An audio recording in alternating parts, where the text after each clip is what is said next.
Sawadee krap, welcome to Phuket Extra, brought to you by PSD Windows and Doors. It's Thursday, January 9th, and I'm JP Mestanza, coming at you from the Royal Phuket Marina in Koh Keo, where the Thailand Yacht Show 2020 is taking place. It's the country's largest and premier in-water boating event that brings together key players in the yachting and luxury industries and features all kinds of exhibits and activities, including family-friendly events. Live 89.5 is also here all weekend long. More on that a little later. Let's start with our top story.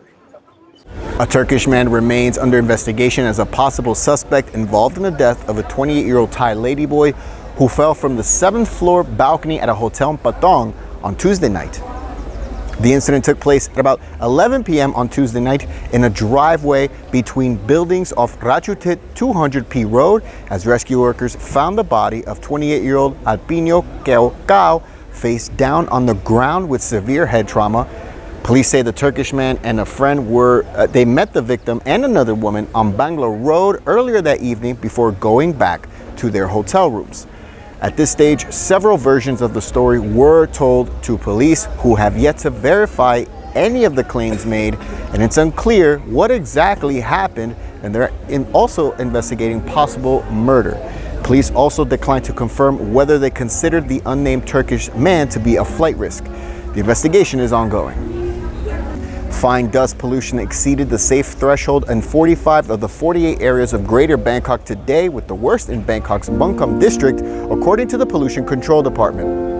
The safe threshold is set at 50 micrograms per cubic meter, but today's levels of particulate matter were measured at 47 to 81 micrograms per cubic meter of air over the past 24 hours, and even reached 81 micrograms in Bangkok. Other unsafe areas included Bang Na, Dindang, Patumwan, Thonburi, and Yanawa districts of Bangkok, the capital. Officials from the Pollution Control Department and the Communicable Diseases Control Division of Bangkok Municipality, they're closely monitoring the situation, with health mobile units instructed to step up monitoring of vulnerable groups for the next few days. And people with health problems are being advised to wear face masks and avoid non-essential outdoor activities. Former Immigration Police Chief Surachat Hakpan is slamming police for a lack of progress in their investigation into the drive-by shooting at his car as he showed up to give statements to police. Police Lieutenant General Surachat, known as Big Joke, said Monday's drive-by shooting of his empty parked vehicle in Bangkok was most likely linked to the procurement of a 2 billion baht biometric system. More specifically, he was proposing to cancel it, but because of delays, nothing happened. He says the shooting took place as the National Anti-Corruption Commission, the NACC, was preparing to call witnesses to give statements about the biometric scheme.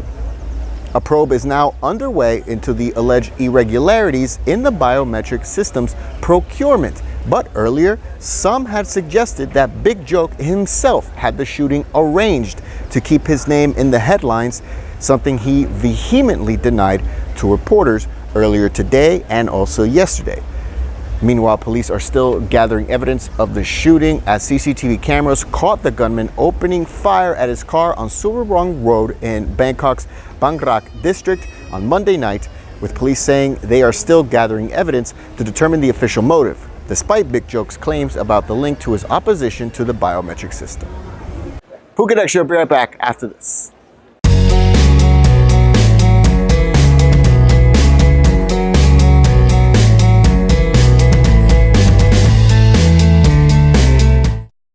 Welcome back to Phuket Extra.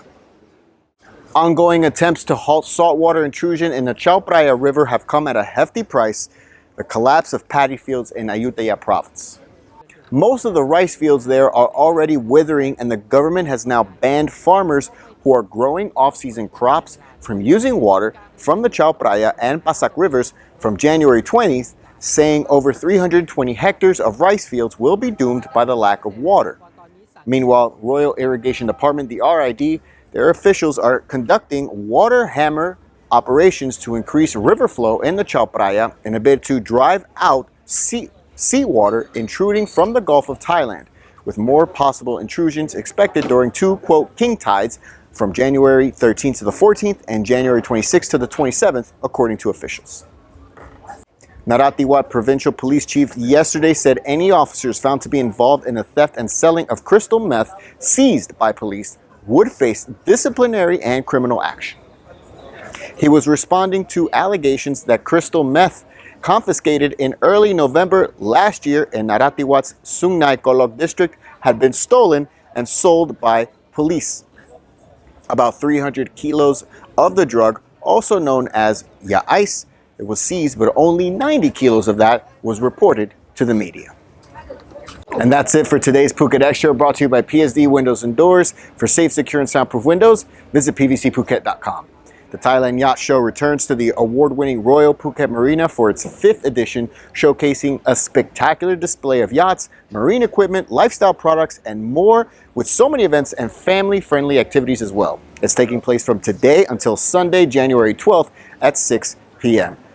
It's free to enter the event here, and it's happening right here at the stunning Royal Phuket Marina in Koh Keo, featuring live music, fashion shows, classic car parades, and so much more. Check out ThailandYachtShow.com to see the full schedule of events. Until tomorrow, stay classy, Phuket.